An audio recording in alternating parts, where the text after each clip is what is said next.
ఒక 20 నుంచి 25 litres milk ఇచ్చే కెపాసిటీ ఉందన్న ఇది. ఈ ఫామ్లో లోపల ఉన్న అన్ని కూడా 20 అబోవ్ ఇచ్చేటివన్న. లోపల ఉన్నాయి కొన్ని తరుపులు ఉన్నాయి, అవి ఒక 15 దాకా ఇస్తే ఒక రోజు పాలు చెప్తున్నాను నేను, ఒక రోజు మొత్తం మీద. జెర్సీ ఆవులు బ్రదర్, టైంకి 5 నుంచి 6 లీటర్ల మధ్యలో ఇచ్చే ఆవులు ఇవి. ఇవన్నీ కూడా రెండో ఈత తరుపులే. ఇవి వచ్చి జెర్సీ హెచ్ఎఫ్ క్రాసు. మీకు ఇది వచ్చి ఎయిర్షేర్ జెర్సీ క్రాస్. 10 లీటర్ల నుంచి ఒక రోజుకి 20-25 లీటర్లు ఇచ్చే పాల వరకు ఉన్నాయి. ఇక్కడ ఆవులు తీసుకోవడానికి వచ్చిన రైతన్నలు ఒక 2-3 ఇక్కడ ఉన్నారు. ఆల్రెడీ చాలా మంది ఉన్నారు, కానీ 2-3తో మనం తెలుసుకునే ప్రయత్నం చేద్దాం. అసలు నమస్తే బ్రదర్, ఎన్నిసార్లు మీరు ఇక్కడ రాబట్టి? ఇది రెండోసారి అన్న. రెండోసారి. లాస్ట్ ఇయర్ 2 తీసుకెళ్ళాం. ఎక్కడి నుంచి వచ్చారు మీరు? మేము జగిత్యాల డిస్ట్రిక్ట్ రాయకల్ మండల్. జగిత్యాల డిస్ట్రిక్ట్ నుంచి ఇక్కడికి వచ్చారా? అవును. ఎంత డిస్టెన్స్? ఎంత? 350 కిలోమీటర్ వస్తాయి. 350 కిలోమీటర్లు అంటే మీకు ఆ చుట్టుపక్కల ఉంటాయి, కానీ క్వాలిటీ పరంగా ఇక్కడ దాకా రావాల్సి వస్తుంది. మరి ఇక్కడ బాగున్నాయి, బాగా ఉన్నాయి. మీరు ఎక్కడి నుంచి వచ్చారు? ఈ ఆవును ఏ విధంగా సెలెక్షన్ చేసుకున్నారు? మీకు ఎంత పడ్డది రేటు? మాది చౌడాపూర్ మండల్ వీరాపూర్ గ్రామము. నా పేరు చంద్రకాంత్ రెడ్డి. మా దగ్గర ఒక 20 ఆవులు ఉంటాయి. ఒక 15 సంవత్సరాల నుంచి రాకేష్ దగ్గరనే ఉంటాము. ఇప్పుడు తీసుకున్న ఫస్ట్ ఇతర రెండో ఆవు మాత్రమే తీసుకుంటాము. 4 సన్లు సపరేట్ చిన్నగా మంచిగా ఉండేటి చూసి తీసుకుంటాము. పండ్లు గీటంగా 6 పళ్ళదాన్ని తీసుకుంటాము. బాడీ గీటంగా వీ షేప్ ఉండాలి, బాగా గట్టిగా. బ్లాక్ అండ్ వైట్ ప్యాచెస్నే తీసుకుంటాం ఎప్పుడు కూడా. ఇబ్బంది లేకుండానే రాకేస్తాన తీసుకుంటాం మేము, అంతే. ఏమన్నా ఇబ్బంది ఉంటే ఉంటాడు. ఇక్కడ 1000 రూపాయలు ఎక్కువ తీసుకుంటుండొచ్చు, బాధ లేదు. కానీ గుడ్లమ్మ వెళ్ళినా ఒకవేళ సన్ను ఫెయిల్ అయినా ఆయన చూసి మనకు సెట్ చేసేస్తాడు అంతే. రైతు సోదరులకు నమస్తే, నా పేరు మల్లేష్. మీరు చూస్తున్నది మల్లేష్ ఎడ్ల యూట్యూబ్ ఛానల్. చాలా మంది రైతుల దగ్గరికి నేను వెళ్ళినప్పుడు అక్కడ చూస్తే మెయింటెనెన్స్ కొంచెము వాళ్ళకు తోచినట్లు చేస్తున్నారు. అంటే బాడీ వెయిట్కు తగినట్లు మేత ఇవ్వకపోవడము, దానా ఇవ్వకపోవడము, వాటర్ ఇవ్వకపోవడము. దానివల్ల పాలిచ్చే కెపాసిటీ ఆవుకు ఉన్న మనం ఇచ్చే దానా మేత ఆ దాంట్లో సరి అయిన పద్ధతి పాటించకపోవడం వల్ల పూర్తి స్థాయిలో ఆవులు పాలు ఇవ్వకపోవచ్చు. ఆవులను ఏ విధంగా మెయింటైన్ చేయాలి, ఎటువంటి ఆవులకు ఏ మేత ఇవ్వాలి, ఏ అంశాలను మనము పరిగణలోకి తీసుకుంటే డైరీ ఫామ్ అనేది సక్సెస్ కావడానికి ఎక్కువ అవకాశం ఉంటుందనే విషయాలను రాకేష్ గారి దగ్గర నేను తెలుసుకోవడానికి వచ్చేసి. ఇప్పుడు మనం ఉన్న ఈ ప్లేస్ వచ్చేసి షాద్నగర్ నేషనల్ హైవేకు పక్కనే ఉంటుంది. 44 నేషనల్ హైవే ముందరనే చర్చి ఉంది. చర్చి నుంచి ఒక 1/2 కిలోమీటర్ వస్తే మనకు ఈ హనుమాన్ డైరీ ఫామ్ కనిపిస్తుంది. డౌట్ ఉంటే మొబైల్ నెంబరు నేను స్క్రీన్లో కానీ డిస్క్రిప్షన్లో కానీ ఇస్తాను, ఫోన్ చేసి కూడా కనుక్కోవచ్చు. డైరీ మేనేజ్మెంట్ అంటే ఏ విధంగా ఉండాలనేది మనము రాకేష్ గారి దగ్గర పూర్తిగా తెలుసుకునే ప్రయత్నం చేద్దాం. నమస్తే రాకేష్ గారు. అసలు ఒక డైరీ మేనేజ్మెంట్ అనేది ఏ అంశాల మీద ఆధారపడి ఉంటుంది? అసలు ఆ అంశాలను పరిగణలోకి తీసుకొని మనం ఏ విధంగా సెట్ చేసుకుంటే డైరీ ఫామ్ సక్సెస్ అవుతుంది? సార్ దానికి ఒక 10 అంశాలు ముఖ్యమైన వచ్చి 10 అంశాలు సార్. 10 అంశాల్లో వచ్చి మనకు మెయిన్ అంశం వచ్చి గడ్డి పెట్టుకోవడం. గడ్డి కూడా ఒకటేసారి పెట్టడం కాదు, గడ్డి కూడా బ్యాచ్ విధానం. అరే ఈ గడ్డి అయిపోతే మళ్ళీ ఈ నెలంతా ఒక 2 ఎకరాలు పెట్టేస్తావు.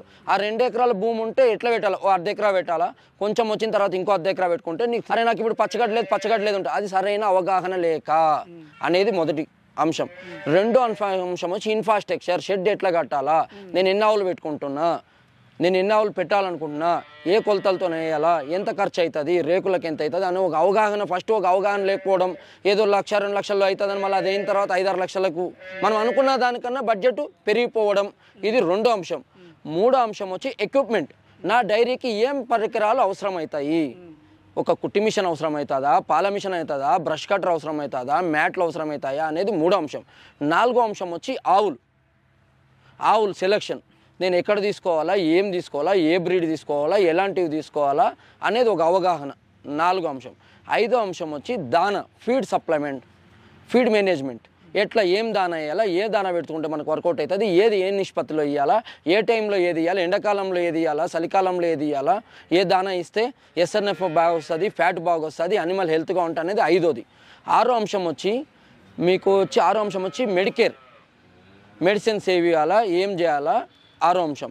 7వ అంశం వచ్చి వ్యాక్సిన్. ఆవులకు ఎఫ్ఎండి కానీ, ఎల్ఎస్డి కానీ, ముద్ద చర్మ వ్యాధికి కానీ, ఎఫ్ఎండికి కానీ ఏ వ్యాక్సిన్లు ఇవ్వాలా అనేది వచ్చి 7వ అంశం. 8వ అంశం వచ్చి పాల మార్కెటింగ్. ఏ డైరీకి పోస్తే 2 రూపాయలు ఎక్కువ ఇస్తుంది, బిల్లు మంచిగా వస్తుంది అనేది వచ్చింది 8వ అంశం. 9వ అంశం వచ్చి దూడలను మేనేజ్మెంట్ చేయడం. దూడలను ఎట్లా మెయింటైన్ చేయాలా, కాపు మెయింటైన్ చేయాలా. 10వ అంశం అనేది అతి ముఖ్యమైన అంశం. ఇది ఉంటేనే రైతు సక్సెస్ అవుతాడు. ఆవులను ఏ విధంగా కట్టిపియాలా, ఏ నెలల్లో కట్టిపియాలనేది ఈ అంశం. ఈ 10 పైన అవగాహన ఉంటేనే రైతు సక్సెస్ఫుల్ అవుతాడు. ఏ ఒక్కటి మిస్మేనేజ్మెంట్ అయినా కూడా లాస్ అవుతాడు వాస్తవానికి. మీరు ఫస్ట్ పాయింట్ వచ్చేసి ఏమన్నారంటే గడ్డి మేనేజ్మెంట్. అంటే గడ్డి అనేది ఏ విధంగా పెట్టుకుంటే బాగుంటుంది, బ్యాచ్ల ప్రకారం పెట్టుకోవాలని మీరు అన్నారు. ఇప్పుడు ఫర్ ఎగ్జాంపుల్ ఒక రైతు ఇప్పుడు ఎర్లీగా స్టార్ట్ చేస్తున్నాడు, 5 ఆవులు తీసుకోవాలనుకున్నాడు. మొదట గడ్డి పెట్టుకోవాలన్నా, గడ్డి పెట్టుకోకుండా ఆవులు తెచ్చిన తర్వాత గడ్డి పెట్టుకోవాలి. మొదటగా గడ్డి పెట్టుకోవాలి. ఎన్ని నెలల ముందు పెట్టుకోవాలి? ఒక 3 నెలల ముందు పెట్టుకోవాలి. 3 నెలల ముందు పెట్టుకోవాలి. 3 నెలల ముందు గడ్డి పెట్టుకుంటే మనకు ఆవులు తీసుకొచ్చే టైం కల్లా గడ్డి వచ్చేస్తుంది. ఆవులు తీసుకొస్తాడుగా, తర్వాత ఇంకొక హాఫ్ ఎకర్లో కూడా మళ్ళీ పెట్టుకోవాలా, మళ్ళా న్యూది. ఇది ఎందుకంటే ఇది కటింగ్ అవుతుంటే నెక్స్ట్ రావాలిగా. అదే స్టెప్ బై స్టెప్. ఈ 5 ఆవులకైనా కూడా ఇది కటింగ్ అయిపోతే ఇంకో బ్యాచ్ విధానం, ఇంకో హాఫ్ ఎకర్ పెట్టుకోవాలా. అంటే ఇది అయిపోయి ఎండింగ్ అయ్యే టైం మళ్ళీ అది ప్రొడక్షన్ అవుతుంది.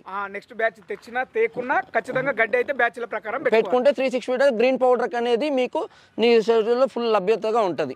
షెడ్ గురించి కూడా ఒక మాట అన్నారు. అంటే మనం షెడ్ కొలతలు అనేవి ముందే ఒక ప్లానింగ్ తీసుకొని కట్టుకుంటే బాగుంటుంది అనేది. దాంట్లో ఇంకో పాయింట్ మీరు మెయిన్గా అన్నారు, కట్టించడం. 10వ పాయింట్ అన్నారు ఇప్పటిదాకా, కట్టించడం. అంటే దాని గురించి ఒకసారి డీటెయిల్గా చెప్పండి బ్రదర్. ఆవు వచ్చిన తర్వాత మినిమం అంటే ఒక 3 నెలల లోపల మళ్ళీ మనం కట్టిపియాలి.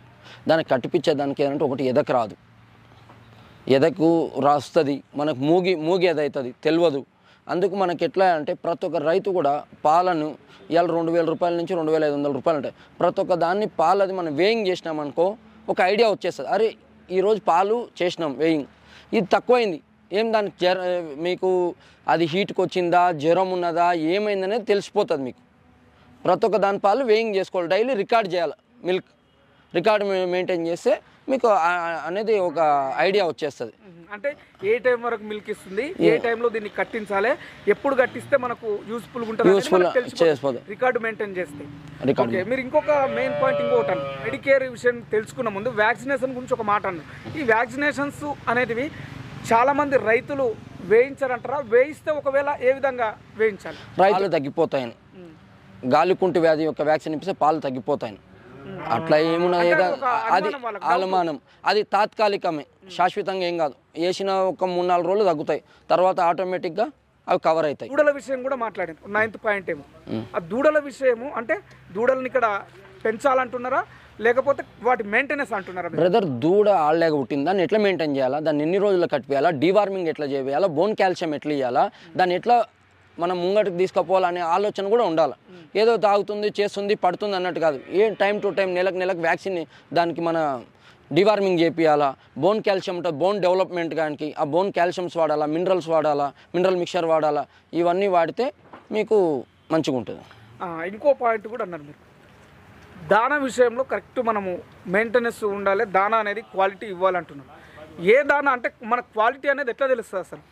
దానా క్వాలిటీ అనేది మనకు ఆటోమేటిక్గా తెలిసిపోతుంది సార్. అంటే మనం వాడుతుంటే ఎట్లా అంటే ఇప్పుడు కందిచున్ని ఉంది, పప్పు శాతం అనేది ఎక్కువ ఉండాలా. ఏది కందిచున్నిలో మీకు పత్తికల్లి ఉంటుంది, ఆయిల్ కంటెంట్ అనేది ఎక్కువ ఉండాలి. మనం పట్టుకుంటే ఆయిల్ మనకు టచ్ అవుతుందా లేదా, జల్దీ వేస్తే గ్రీనిష్ ఎక్కువ ఉంటుంది. బ్లాక్ ఫంగస్ కాకుండా దానాలో కూడా ఫంగస్ అయి ఉంటుంది, అట్లా కాకుండా గ్రీనిష్ ఉంటుంది పత్తికల్లి. అట్లా మనం గుర్తుపట్టేది ఫీడ్ విషయంలో కూడా జాగ్రత్తలు తీసుకోవాలి. ఇప్పుడు మీరు చెప్పిన 10 పాయింట్స్ ఓకే, కానీ ఇప్పుడు ఫర్ ఎగ్జాంపుల్ ఒక 25 లీటర్లు పాలిచ్చే ఒక ఆవును ఏ విధంగా మేనేజ్మెంట్ అంటే మెయింటెనెన్స్ చేసుకోవాలని మీరు సలహా ఇస్తారు? మెయింటైన్ చేయాలంటే బ్రదర్, ఒక ఆవుకి మనం సరైన దానా ఇవ్వాలా, సరైన గడ్డి ఇవ్వాలా, వైద్యం అనేది సరైన టైంలో చేయాలి, డిలే చేయొద్దు.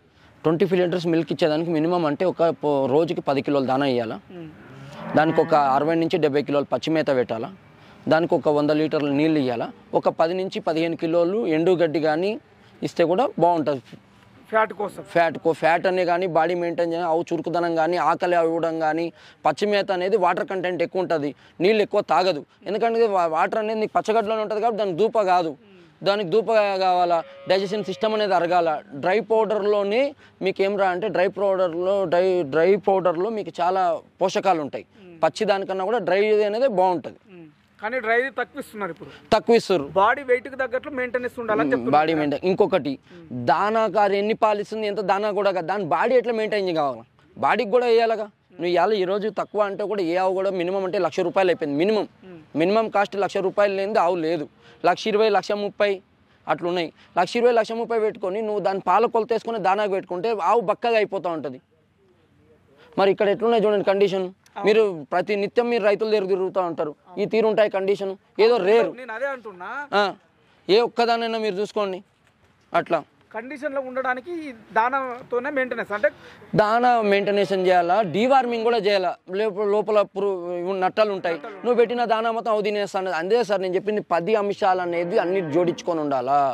ఈ 10 అంశాల్లో కేర్ఫుల్గా ఉండాలా. అంటే డీవార్మింగ్ అనేది కూడా ఎన్ని రోజులకు ఒకసారి చేయాలి మామూలుగా? ఒక 3 మంత్స్కి 3 మంత్స్కి ఒకసారి ఆవుకైనా చేయాలి, దూడకైనా చేయాలి. చేయాలా. ఇంకోటి ఎక్కువ పాలు ఇచ్చేదానికి మీకు ఓరల్ కాల్షియంతో కాబట్టి కూడా మీరు మామూలు మన మైఫాక్స్ బాటిల్ కూడా ఒకటి చేయాలా. అట్లా ఎక్కువ పాలు ఇచ్చేదానికి ఎక్కువ పాలు ఎన్ని రోజులకు ఒకటి ఇవ్వాలి? అవి కూడా ఒక 3 మంత్స్కి 2 మంత్స్కి ఒక బాటిల్ ఐవి ఎక్కిస్తూ ఉండాలా. అది కూడా టెంపరేచర్ లేనప్పుడు ఎక్కియాలా, డాక్టర్ సలహాతోనే ఎక్కియాలి. కాల్షియం అనేది కూడా టెంపరేచర్ ఉన్నప్పుడు ఎక్కిస్తే ఆవు ప్రాణానికే ప్రమాదం ఉంటుంది. అదే టెంపరేచర్ లేని టైంలో ఎక్కియాలి, టెంపరేచర్ ఉన్నప్పుడు ఎక్కిస్తే మనకు ఆవును కోల్పోయే ప్రమాదం అయితే ఉంటుంది. ఎక్కువ చాలా ఉంటుంది. ఎక్కువ మంది హెచ్ఎఫ్ ఆవులు తీసుకోవడానికి ఇంట్రెస్ట్ చూపిస్తారు. కారణం ఏమిటంటే పాలు హెవీగా ఇస్తుంది ఒక కాన్సెప్ట్. కానీ మన దగ్గర చూసుకుంటే మొత్తం టోటల్గా హెచ్ఎఫ్ ఆవులు ఉన్నాయి, ఇక మిగతా రకాలు కూడా ఉన్నట్టున్నాయి. మరి టోటల్గా ఇప్పుడు ఎన్ని రకాల ఆవులు ఉన్నాయి, ఎన్ని లీటర్ల నుంచి ఎన్ని లీటర్లు పాలిచ్చే వరకు ఆవులు మన డైరీలో ఉన్నాయి? బ్రదర్ ఇవి వచ్చి మనకు జెర్సీ ఆవులు బ్రదర్, 5 నుంచి 6 లీటర్ల మధ్యలో ఇచ్చే ఆవులు ఇవి జెర్సీ బ్రీడు. ఇవన్నీ కూడా 2వ ఈత తరపులే. మీరు ఈ 4 కూడా 2వ ఈత తరపులే. ఇవి వచ్చి జెర్సీ హెచ్ఎఫ్ క్రాసు. ఇది వచ్చి మీకు హెచ్ఎఫ్లో క్రాసు, ఇది హెచ్ఎఫ్ఏ క్రాసే, ఇది హెచ్ఎఫ్ జెర్సీ క్రాసే. మీకు ఇది వచ్చి యార్షేర్ జెర్సీ క్రాస్, యార్షేర్ అంటారు. ఇది యార్షేర్ జెర్సీ క్రాస్. 2వ ఈత 3వ ఈత ఆవులు ఉన్నాయి. ఒక రోజుకి 10 లీటర్ల నుంచి ఒక రోజుకి 20-25 లీటర్లు ఇచ్చే పాల వరకు ఉన్నాయి అన్న. ఇది వచ్చి హెచ్ఎఫ్ క్రాస్ అన్న, 3వ ఈత ఉంటుంది. మీరు దీని లెగ్ స్క్వేర్ కానీ, దాని మిల్క్ వెయిన్స్ కానీ, బాడీ స్ట్రక్చర్ కానీ ఒక 20 నుంచి 25 లీటర్స్ మిల్క్ ఇచ్చే కెపాసిటీ ఉందన్న. ఇది ఈ ఫామ్లో లోపల ఉన్న అన్ని కూడా 20 అబోవ్ ఇచ్చేటివన్న. లోపల ఉన్నాయి కొన్ని తరపులు ఉన్నాయి, అవి ఒక 15 దాకా ఇస్తే ఒక రోజు పాలు చెప్తున్నాను నేను, ఒక రోజు మొత్తం మీద. ఇవి 20 నుంచి 25 దాకా ఇచ్చేటివి ఈ 4-5 ఆవులు ఉన్నాయి. మిగతా ఒక రోజుకి 10 నుంచి 15 లీటర్ల దాకా ఇచ్చేటివి ఉన్నాయి అవి.